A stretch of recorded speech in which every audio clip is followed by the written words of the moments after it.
এবার আসেন আমাদের দেশ নিয়ে।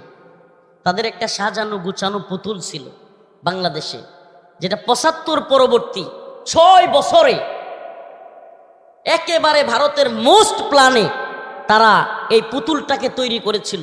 ৭৫ থেকে ৮১ পর্যন্ত ৬ বছর ভারতে রেখে খাওয়াইয়া পড়াইয়া এই পুতুলটাকে বাংলাদেশে পাঠাইছিল, একেবারে আদর্শিকভাবে কিংবা ব্রেন ওয়াশ করে বাংলাদেশে পাঠাইছিল এই দেশের ইসলাম পন্থাকে ধ্বংস করে দেওয়ার জন্য।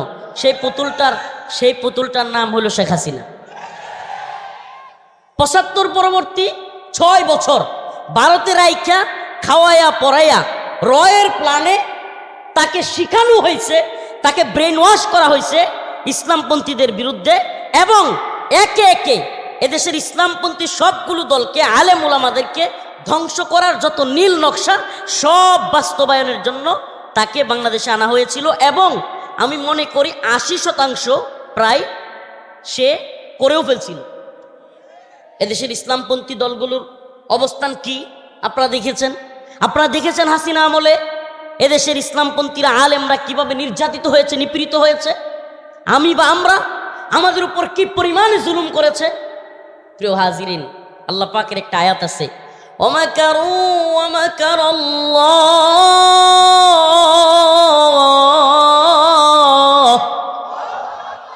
ওয়াল্লাহু খায়রুল মাকিরিন। সুবহানাল্লাহ। আল্লাহ বলেন ওয়ামাকারু ওয়ামাকারাল্লাহ ওয়াল্লাহু খায়রুল মাকিরিন। আল্লাহ রব্বুল আলামিন আমাদেরকে বলতে চান, ও দুনিয়ার ষড়যন্ত্রকারীরা, এই দুনিয়ার ষড়যন্ত্রকারীরা ষড়যন্ত্র করে, আল্লাহ বলেন আল্লাহু খায়রুল মাকিরিন, নিশ্চয় আল্লাহ হলেন উত্তম পরিকল্পনাকারী। কে? ষড়যন্ত্রকারীরা কি জানতো ২ তারিখেও জানতো ৫ তারিখ পালান লাগবে? হ্যাঁ, সুবহানাল্লাহ। 2 তারিখেও জানতো না, 2 তারিখ তো দূরের কথা, 5 তারিখেও মনে হয় খুব জানতো না যে একটু পর আমার পালাইতে হবে, নাইলে কি রান্না করা খাবার পালাইয়া ছুঁয়ে যাইতে হয়। হ্যাঁ, রান্না করা আল্লাহর ধরা। সুবহানাল্লাহ। আল্লাহ পাক ছাড় দেন, ছেড়ে দেন না। আল্লাহর ধরা দেখছেন নি? আল্লাহ পাক এমন ধরা দিয়েছেন, রান্না করা খাবার খায়।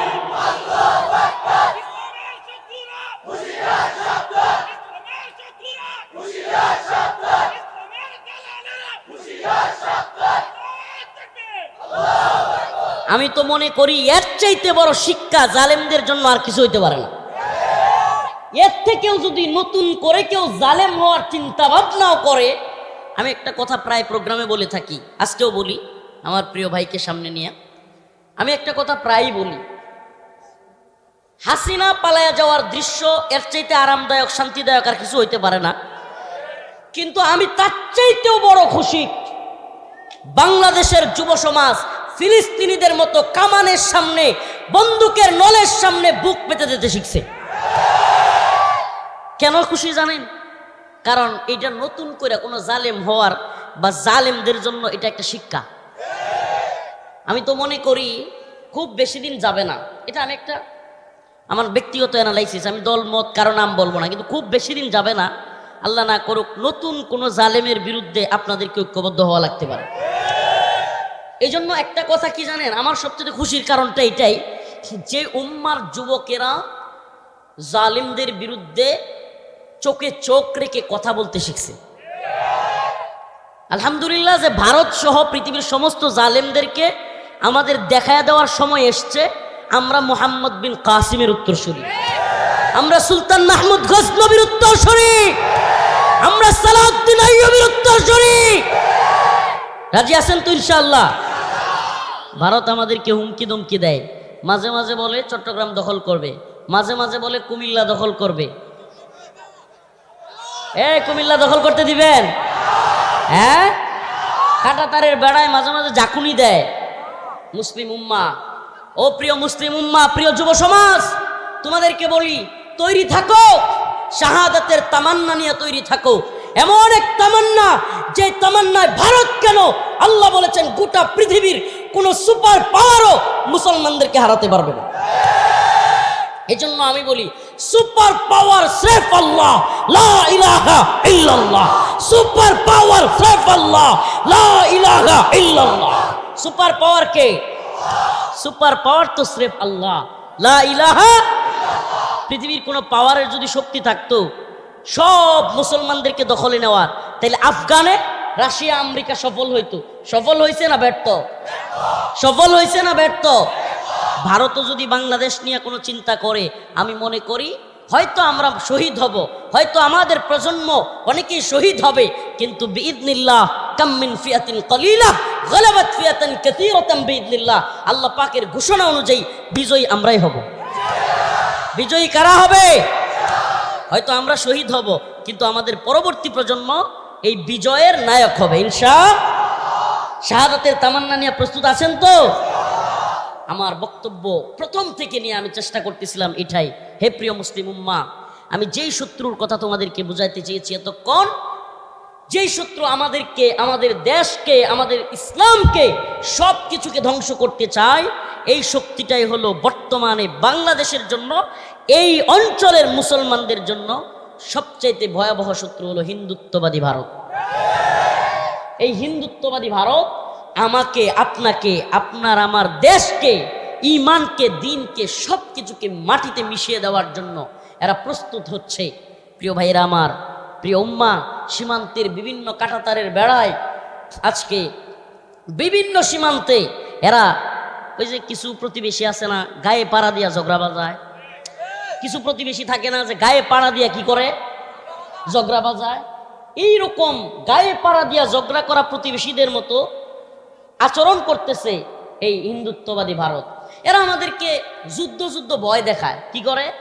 এদের মিডিয়ায় দেখলাম কয়েকদিন আগে একটা নিউজ দেখলাম, এদের মিডিয়ায় এদের কতগুলো কামান আছে, বিমান আছে, এরপরে যুদ্ধ জাহাজ আছে, সাবমেরিন আছে, বাংলাদেশের কয়টা আছে, এগুলোর হিসাব দিতেছে। পৃথিবীর ইতিহাস সাক্ষী, এগুলোর হিসাব মিলায়া যুদ্ধের জয় পরাজয় নির্ধারিত হয় না। আমি যদি রসুলের ভাষায় বলি, আল্লাহ রসুল বলেছেন ইমানদাররা হইল জিন্দা, ইমানদাররা, আর কাফেররা হইল মুর্দা। কাফেররা কি? ইমানদার। আমার রসুল বলেছেন। আচ্ছা বলেন তো, পুরা মাঠ যদি মুর্দা দিয়া ভরপুর আর একজন জিন্দা লোক, ওই পুরা মুর্দারা মিলে জিন্দার কি ক্ষতি করতে পারবে? হ্যাঁ, তাইলে ইমানদাররা কি জিন্দা? ইমানদাররা বলেন না, ইমানদাররা। অতএব জিন্দা ইমান নিয়া জাপায়া পড়লে 313 জন হাজারো অস্ত্র শস্ত্রের বিরুদ্ধে বদরে বিজয়ী হয়েছিল না হয় নাই? ছোট্ট তালেবান যোদ্ধারা অল্প একটা বাহিনী নিয়ে, তালিব শব্দের অর্থ ছাত্র, তালেবান মানে ছাত্রদের দল, এই ছাত্রদের দল রাশিয়া আমেরিকাকে হারাইছে না হারায় নাই?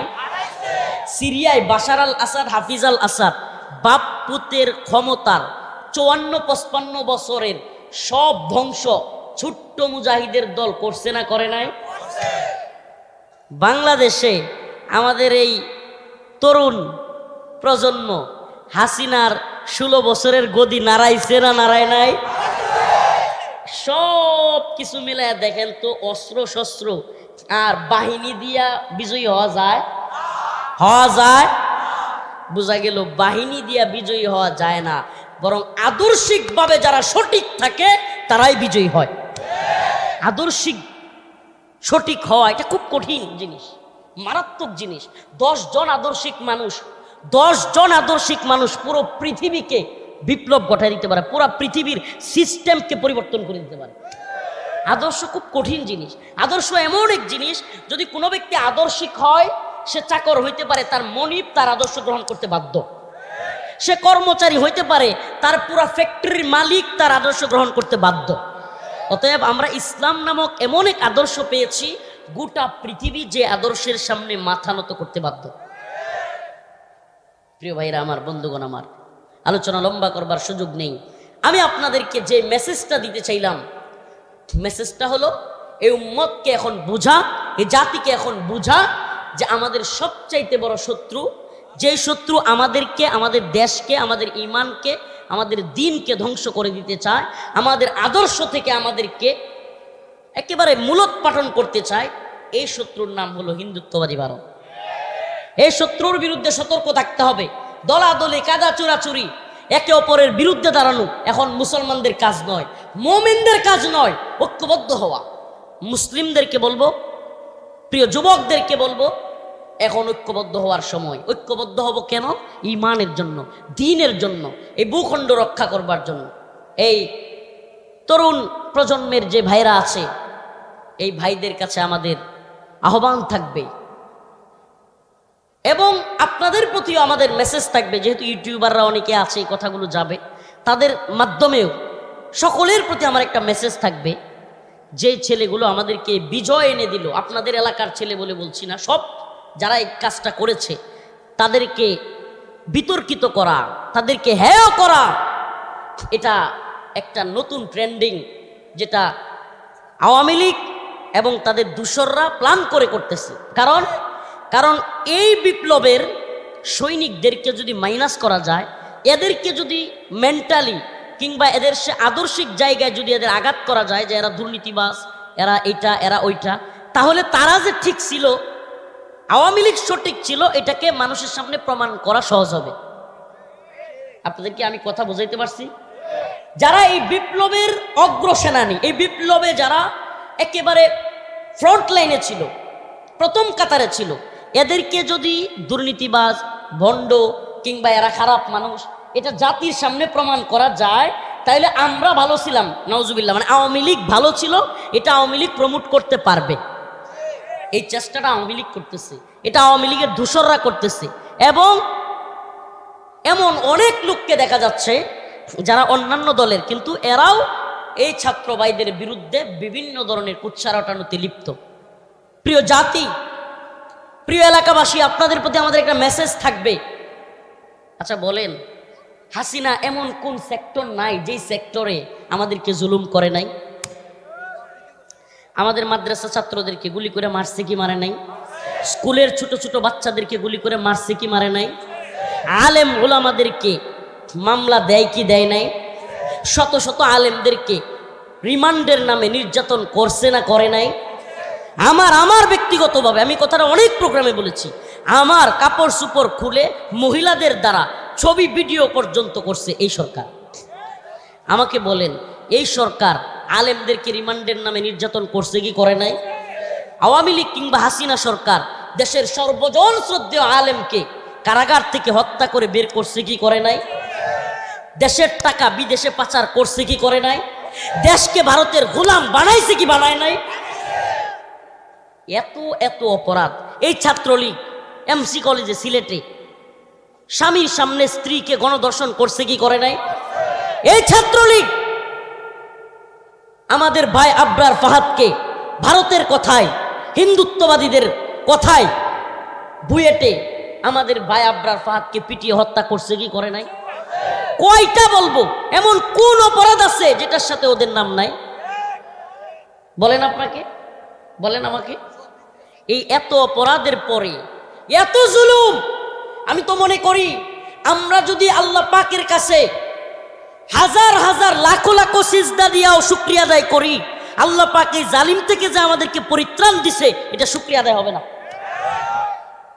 এই জন্য এই ভাইগুলোকে কৃতজ্ঞতা দিতে, এই ভাইগুলোকে এই জন্য সাপোর্ট দিতে, কিংবা এই ভাইগুলোর পক্ষে দাঁড়াতে আমি বা আমরা ন্যূনতম দ্বিধাবোধ করি না।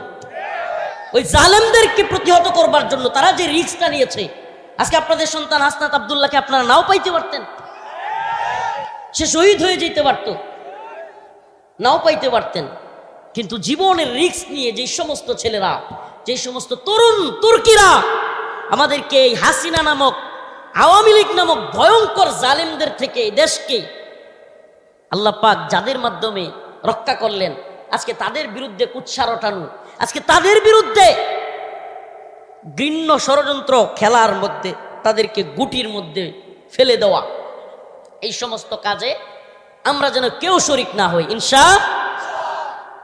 সর্বশেষ কথা, আখিরি পয়গাম, আজকে একটা খুশি সংবাদ আছে, ভারতের জন্য বড় ভয়াবহ দুঃসংবাদ এটা। আমার নেত্রকোনার কৃতি সন্তান Lutfuzzaman Babar, we are looking for শত্রুস, বের হয়ে